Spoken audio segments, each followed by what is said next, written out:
Live mula sa CLTV 36 Studio. CLTV 36 News.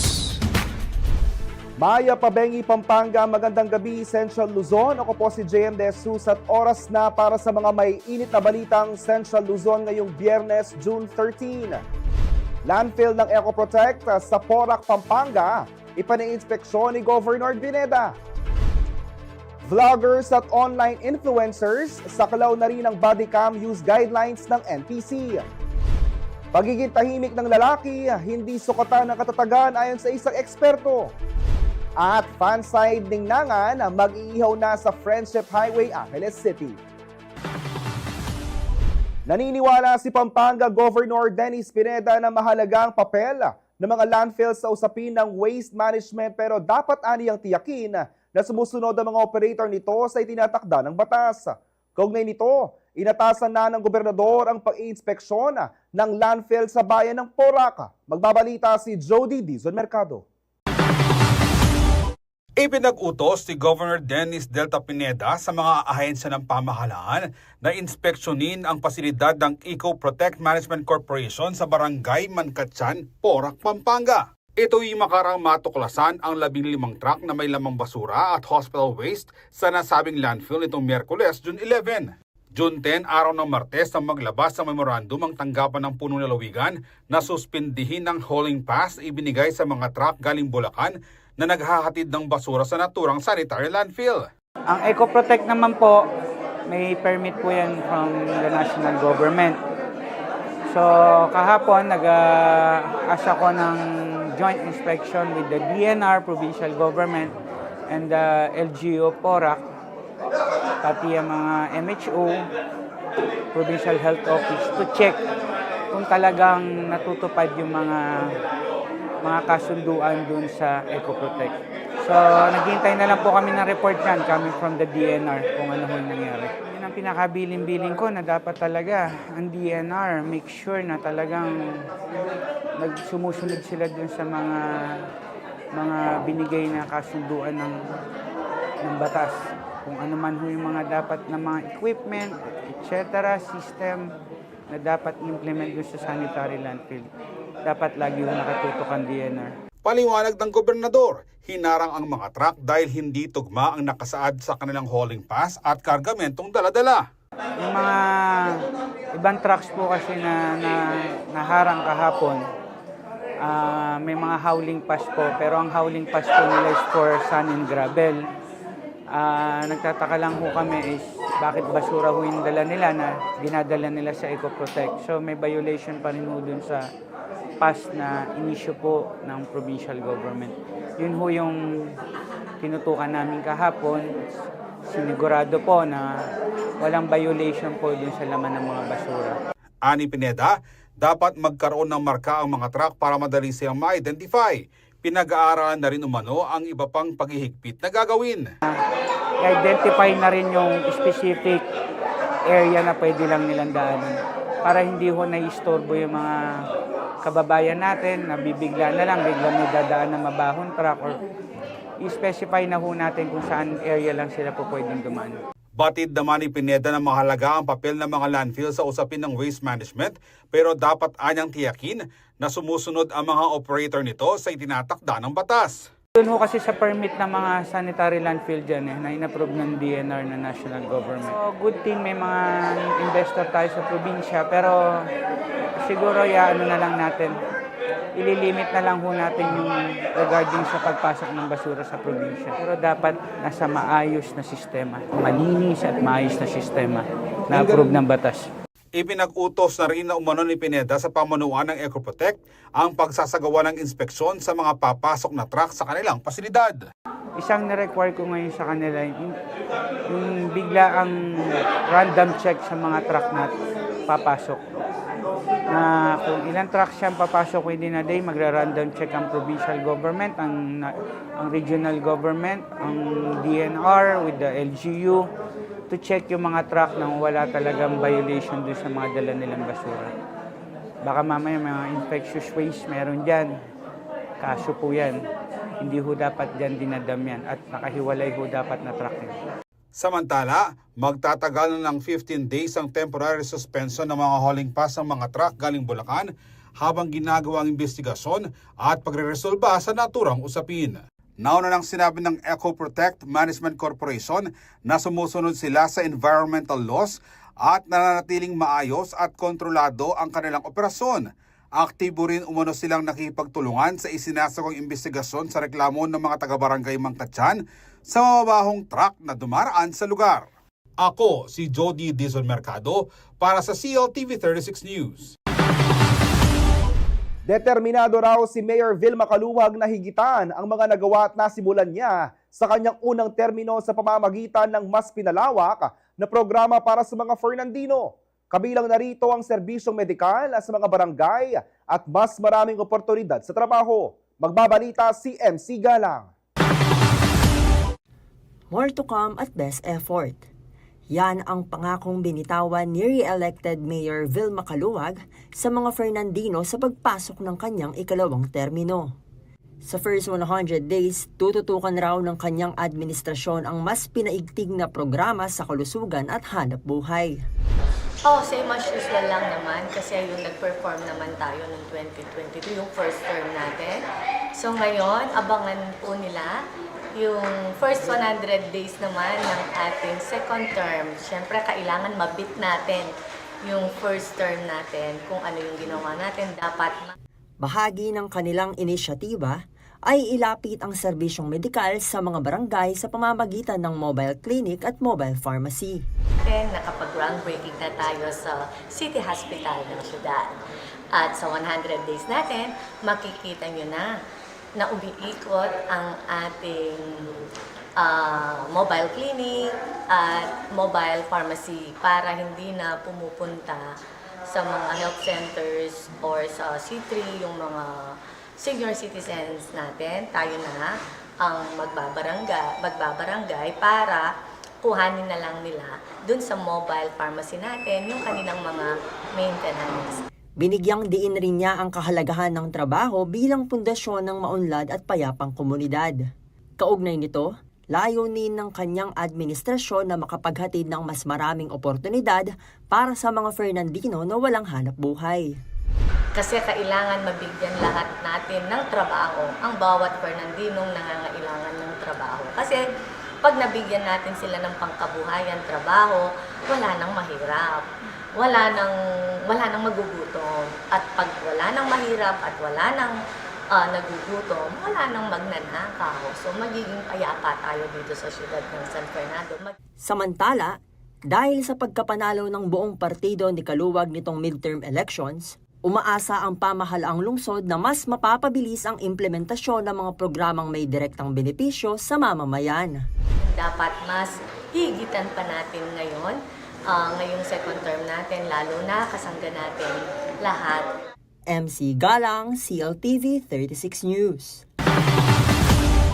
Magkakaroon ng emergency meeting ang COMELEC sa susunod na linggo para pag-usapan ang patuloy na paghahanda para sa Barangay at Sangguniang Kabataan Elections o BSKE na nakatakda sa December 1, 2025. Kasabay ito ng tumitinding posibilidad ng pagpapaliban dito matapos ratipikahan ng Senado at Kamara ang Bicameral Committee Report para sa panukalang batas na nagpapalawig sa termino ng kasulukuyang barangay at SK officials mula 3 taon patungong 4 na taon. Ayon kay COMELEC Chairperson George Garcia, tatalakayin sa pulong ang ilang usapin ng preparasyon tulad ng pagbili ng mga election paraphernalia at voter registration. Inihiyag ni Garcia na may mga kagamitang hindi muna dapat bilhin sa ngayon, gaya ng indelible ink na madaling masira kung maagang bibilhin. Binanggit din niya na posibleng ipagpaliban ang nakatakdang voter registration sa original schedule nito na July 1 hanggang July 11.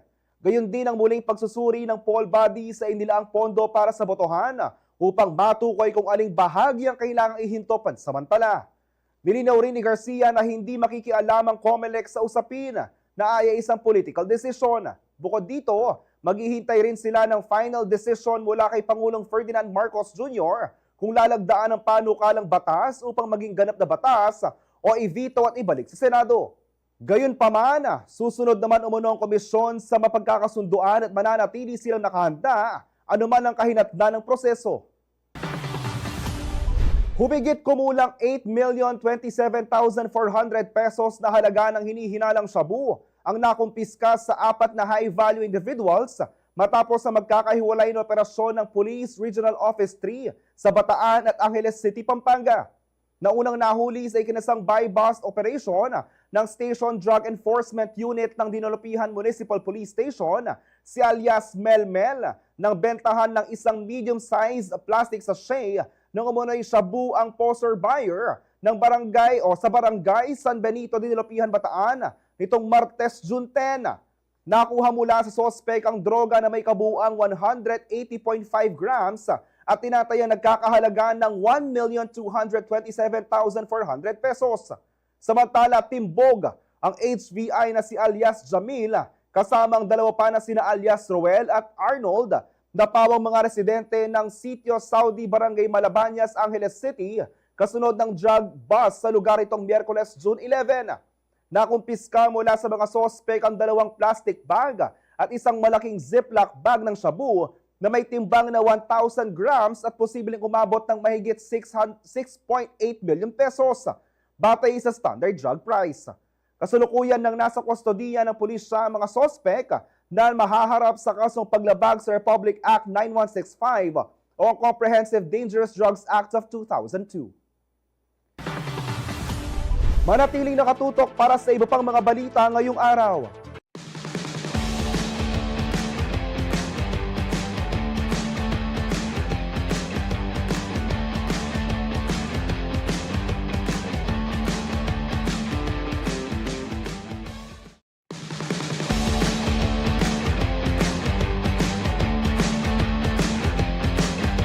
Nagbabalik ang CLTV 36 News. Pinalawak ng National Privacy Commission ng Saklaw ng bagong body-worn camera guidelines.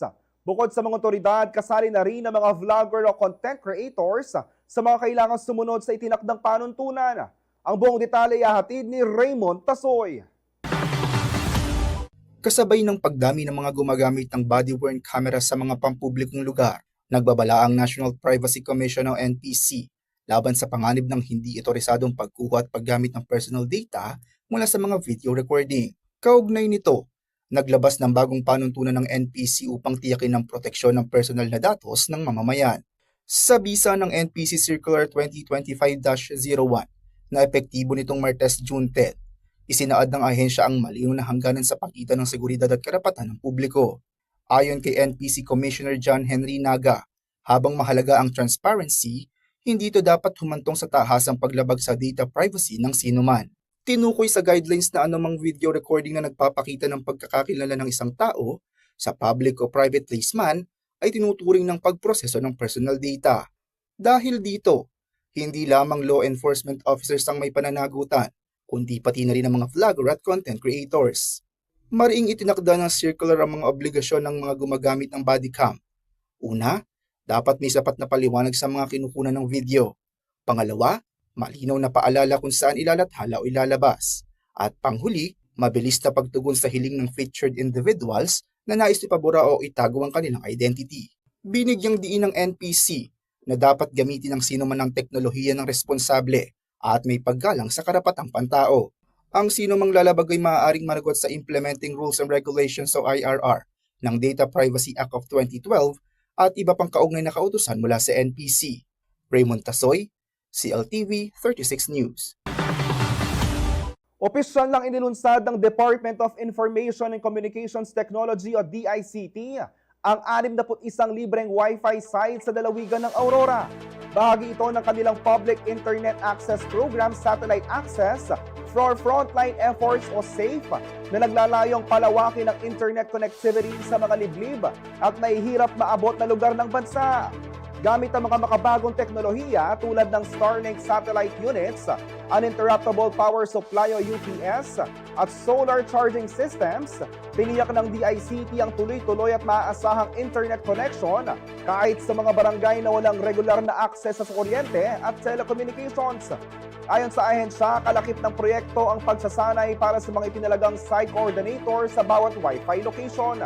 Layunin nitong bigyan sila ng sapat na kaalaman at kasanayan upang mapanatili at mapalawig ang internet service sa kanilang mga komunidad.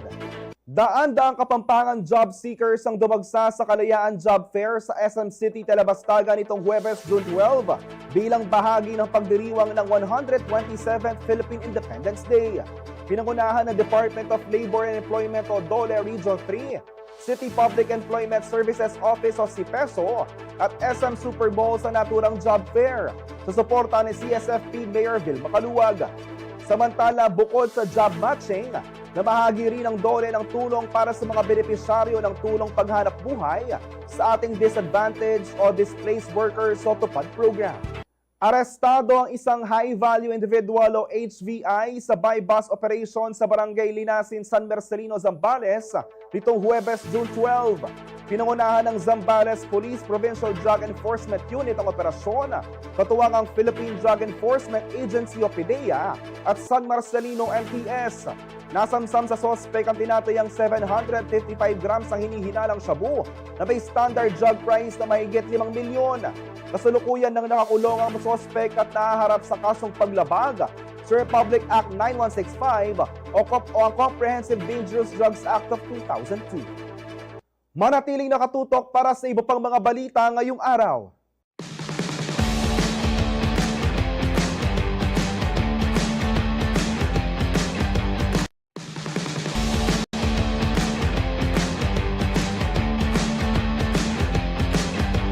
Nagbabalik ang CLTV 36 News sa pagdiriwang ng Men's Health Month ngayong Hunyo. Ipinapaalala ng isang Kapampangang psychologist ang kahalagahan ng pagtutok sa mental health ng mga kalalakihan.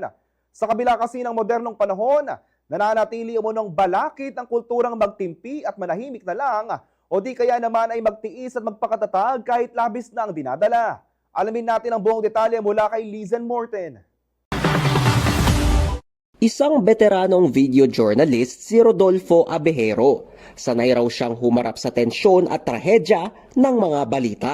Pero dahil sa mental stress na kaakibat ng kanyang trabaho, aminado siyang may pagkakataong gusto na niyang sumuko pero kailangan niyang magpursige alang-alang sa kanyang pamilya. Yung pagiging matatag parang lahat ng pagsubok kayang pagdaanan. Pero minsan siyempre naiiyak ka rin kasi minsan di mo kinakaya . Sumailalim man siya sa kabi-kabilang therapy noong 2016, ikinubli pa rin ni Abejero sa kanyang mga kaanak ang mga bigat na kanyang dinaranas. Ang kanyang pananahimik, imbes na makatulong, lalo lamang nagpabigat sa kanyang dinadala. Normal sa ating mga lalaki yun, lahat titiisin natin hanggang kaya. Ayon sa consultant psychologist na si Kenzie Valentin, karaniwan sa kalalakihan ng ganitong uri ng coping mechanism, ang pagkimkim ng emosyon. Aniya, bagamat halos pareho ang dami ng mental health cases sa babae at lalaki, mas kaunti pa rin ang mga lalaking kumukonsulta o humihingi ng tulong. Malaking discrepancy or gap in terms of seeking consultation and treatment. Kasi very rare sa mga lalaki yung mga nagsisik ng treatment. Ako din, based sa experience ko, siguro yung ratio 2 out of 10 lalaki. Ganun ka konti. Yung 8 babae. Pinagugatan daw ng problemang ito ang nakagisnang kultura ng mga Pilipino. Ito ay ang lalaki ka, dapat matatag. Dahil ang lalaki, hindi raw umiiyak. Yun yung naging problem. Yun yung naging norm natin. And dapat we should not assume na silence equals strength. No, sometimes yung mga lalaki, they feel like they need to hold it in not because gusto nila or they're okay, but because that's what they've been taught. Base sa pag-aaral ng National Center for Mental Health noong 2021, mas mataas ang suicide rate sa kalalakihan na nasa 2.5% kumpara sa mga kababaihan na may 1.7%. Ayon kay Valentin, may mga hakbang na maaaring gawin ng isang individual kung siya ay nakararanas ng pagkabagabag. Makatutulong aniya sa pag-regulate ng stress hormones ang mga pisikal na aktibidad. At higit sa lahat, pinakamainam pa rin ang pagsangguni sa mga eksperto. Yun yung pinaka-ideal. They seek professional help. Kasi nga, yung family and relatives, they can only do so much. Yung mga professional, they are trained to help you in a way na others can't. Ngayong Men's Health Month, paalala ito sa bawat ama, kuya, kapatid at kaibigan. Ang pag-amin ng nararamdaman ay hindi kailanman itinuturing na kahinaan.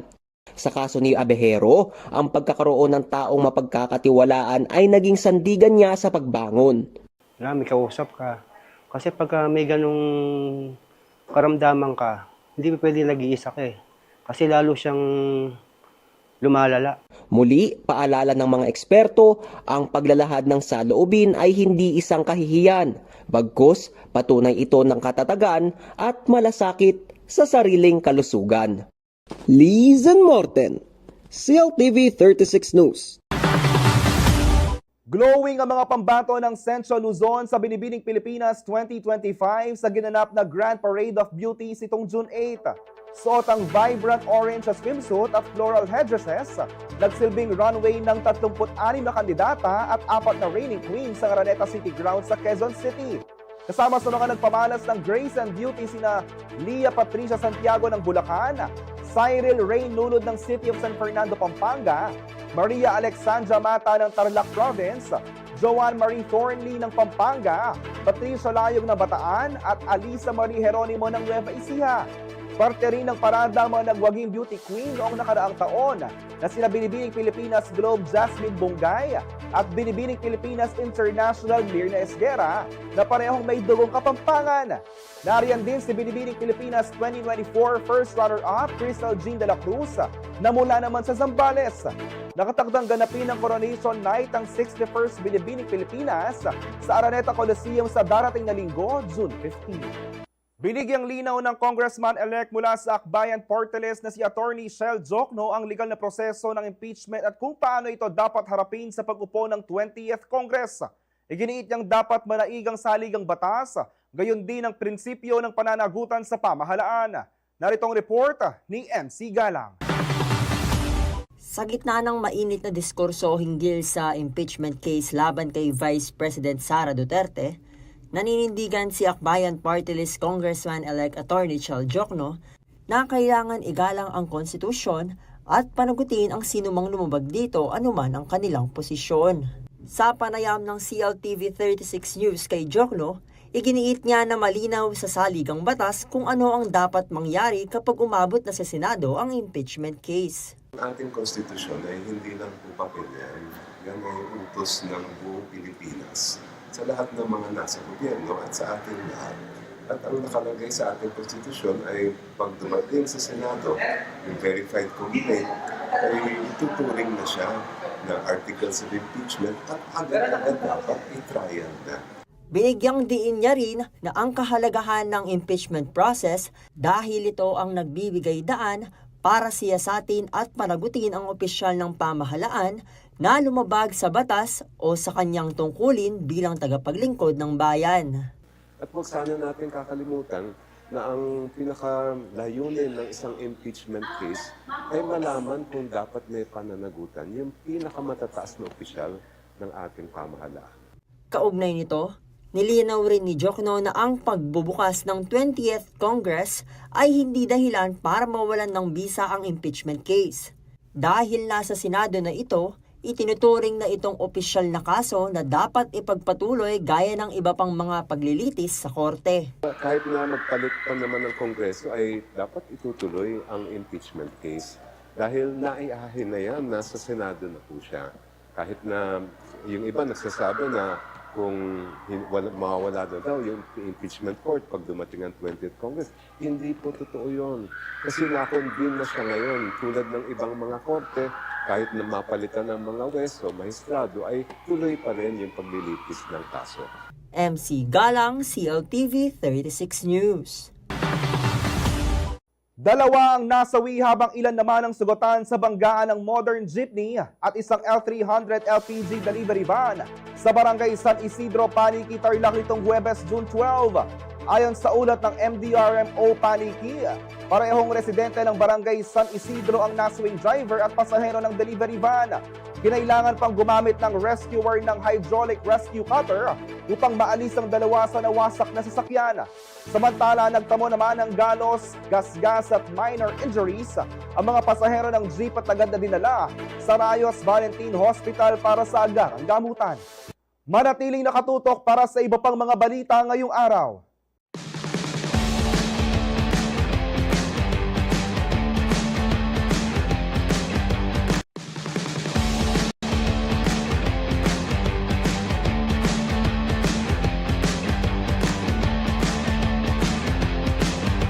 Nagbabalik ang CLTV 36 News para naman sa ulat panahon.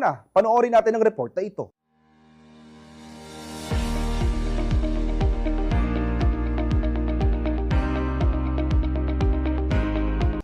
Patuloy na pong nalusaw at lumabas ng Philippine Area of Responsibility ang Tropical Depression Auring.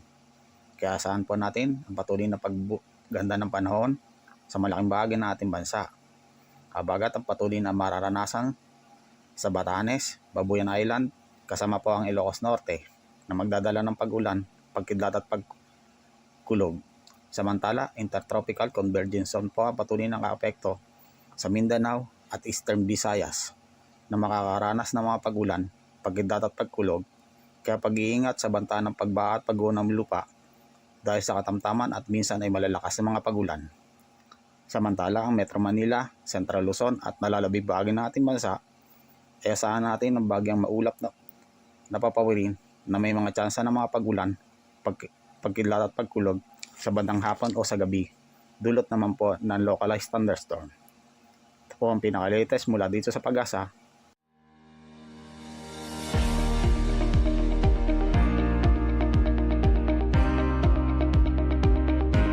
May bagong branch na sa Angeles City ang paboritong dining destination ng mga kabalen. Ito ang Funside Ningnangan na kilalang kainan sa maraming bahagi ng Luzon. Inihahapag kasi nila dito ang mga ipinagmamalaking Kapampangan cuisine, mga inihaw seafoods at marami pang iba. Panoorin si Jody Mercado sa kanyang pagbisita sa Fave Grill spot ng mga kabalen. Kung gutom na kayo at hinahanap ang cravings ay inihaw, barbecue, seafoods, Kapampangan cuisine at marami pang iba, tara, halina kayo sa Funside Ningnangan, Friendship Highway. Let's go!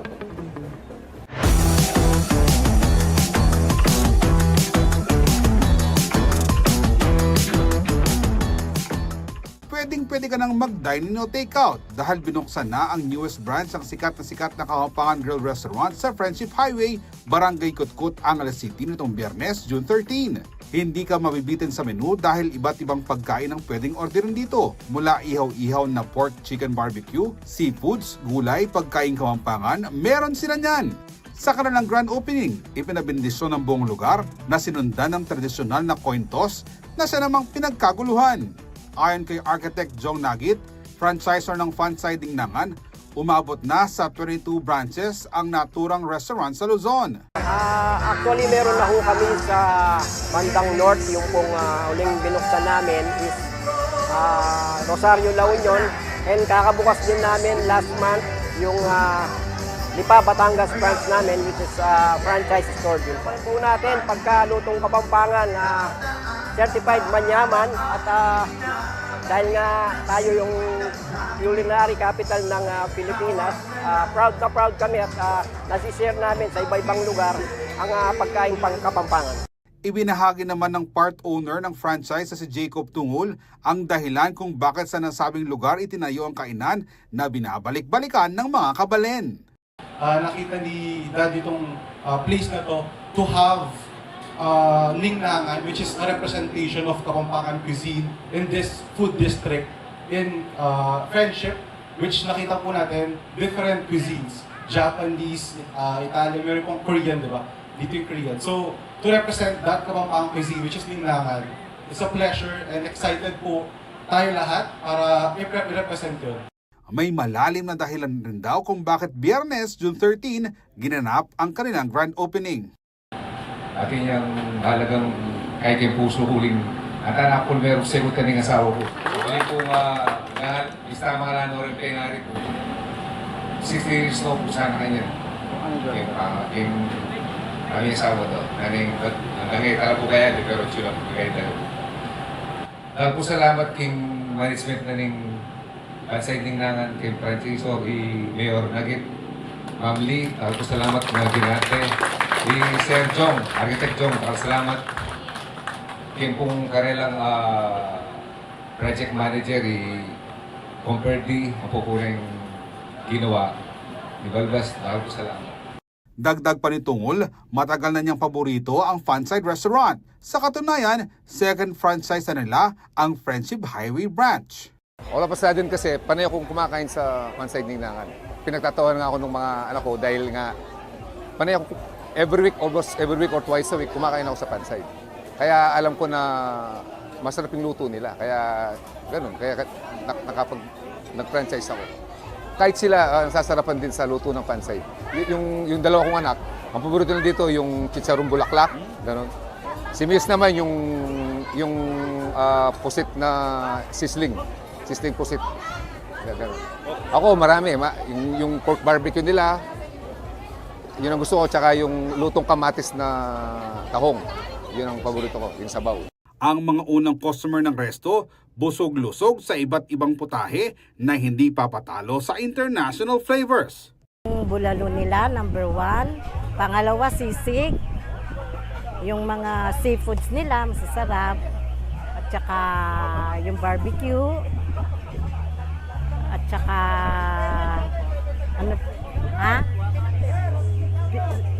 pinakbet. Number 1 yan, di maiiwanan yan. Yung barbecue nila, seafoods, yun. Mura na, masarap pa. Maliwalas. Maganda.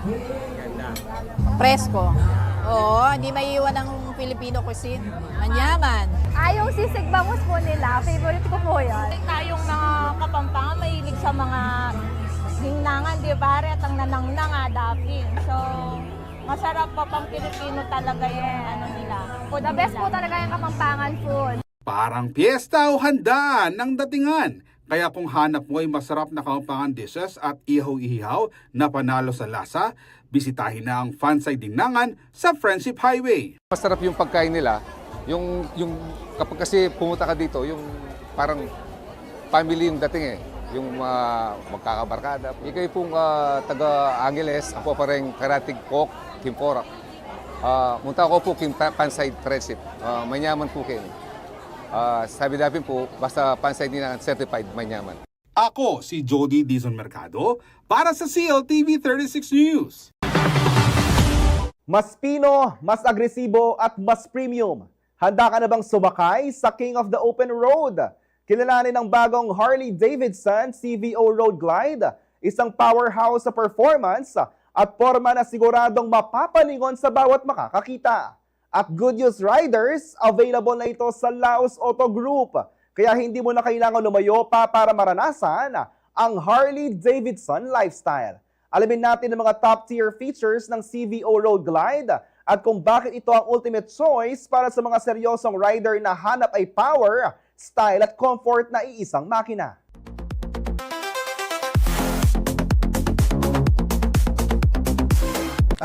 Warren Salazar, Sales Executive of Harley-Davidson, Pampanga.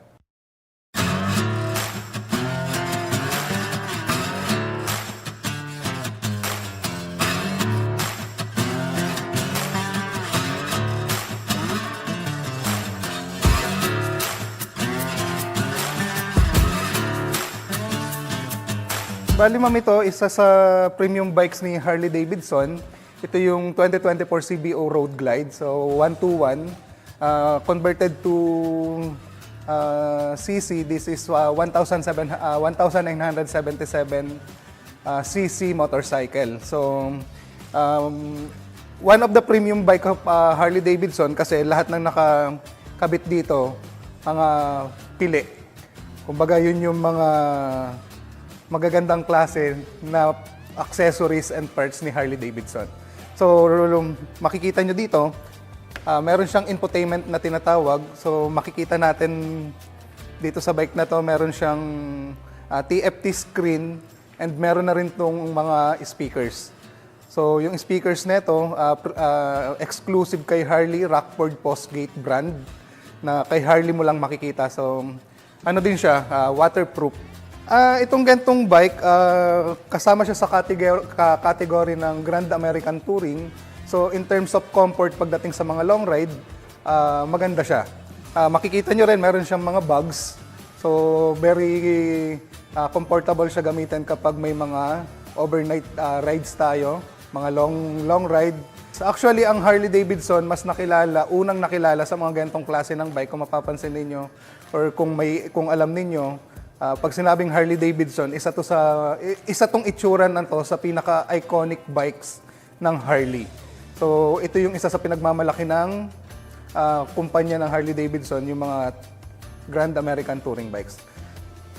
Then, yun nga, dahil nga pang long ride siya, fuel capacity nito is 22.7 liters. So, fuel consumption around 17 to 20 kilometers per liter. Kaya very, na rin siya, economic pagdating sa fuel consumption. Matipid na siya, ma'am, in terms of dun sa 17 to 20 pagdating sa mga motorcycle with 1,900 cc displacement, matipid na siya. Itong CBO 2024 Road Glide natin, price at 4,350,000. So, available siya for cash or bank financing, and pwede rin namang credit card. Pag sa bank financing natin siya kinuha, maximum of 3 years, then usually ang hinihingi ng bank 30% or 20%. So, si bank na yung makakapagsabi kung magkano yung magiging monthly amortization and magkano yung requirements nila pagdating dun sa down payment. Kapag nag-avail tayo ng Harley Davidson bike dito sa Laos Group Motorbikes, automatic kasama na dun yung 3 years LTO registration, then may kasama na rin siyang 1-year TPL insurance, and i-enroll na rin namin siya for 1 year sa Laos Care Program. Yun yung emergency assistance nung Laos Auto Group and Laos Motorbikes. And meron na rin siyang kasamang 1-year registration sa HAG International Membership. So sa HAG International Membership, meron din yung kasamang roadside assistance. So anywhere sa Pilipinas, kapag nagka-problema yung bike mo, meron lang kaming ibibigay na contact number, then pipick upin ka doon ng HAG International free of charge. Dadaling ka sa may pinakamalapit na Harley Davidson Service Center. Itong gantong mga bikes, which is Grand American Touring, very common sa Pilipinas. Since makikita nyo naman kung gaano siya kalaki, so hindi siya totally ganun kagaan dalhin. Lalo na itong 2024 CBO Road Glide, itong specific model po na to, actually, pagkakaalam namin, nasa 5 pa lang yung may-ari sa Pilipinas neto. So kung merong makakabili neto dito sa Pampanga, pang-6 pa lang siya. Okay, so very, very rare. Kumbaga, isa to sa mga collectible. Kung nangungulekta ka ng bike, ito yung para sa'yo. Yun, para sa mga mahihilig magmotor dyan, Harley Davidson is a must-have motorcycle para sa mga bike enthusiasts.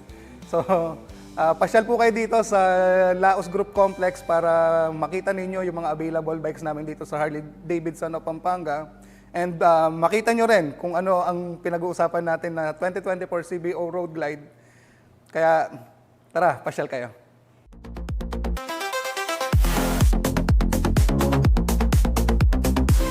Isang world-class K-pop event na naman ang inaabangan ng mga Filipino fans dahil muling magbabalik sa bansa ang legendary boy group na Super Junior para sa kanilang ika-20th anniversary. At tiyak na hindi ito basta-bastang concert. Narito ang lahat ng dapat mong malaman tungkol sa nalalapit na Super Show 10 sa Maynila.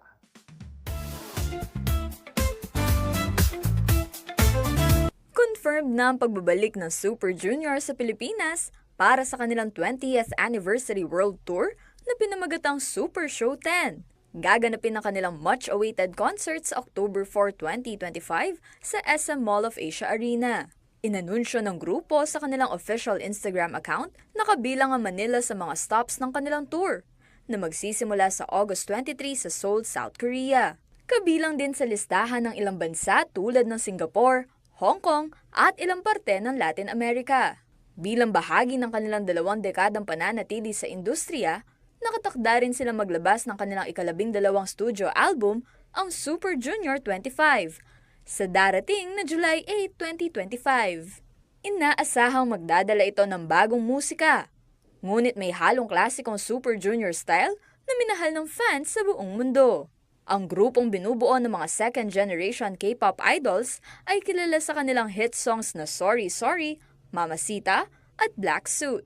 Ang huling pagkakataon na nakapagtanghal sila bilang grupo sa Maynila ay noong 2022, kung saan dinagsa sila ng libo-libong fans. Samantala, wala pa ring inilabas na opisyal na detalye ukol sa ticket prices at selling dates, kaya inaasahan ng marami na maglalabas ng update ang organizer sa mga susunod na araw. Kasama si Danica Gino, Arlene Salonga, CLTV 36 News.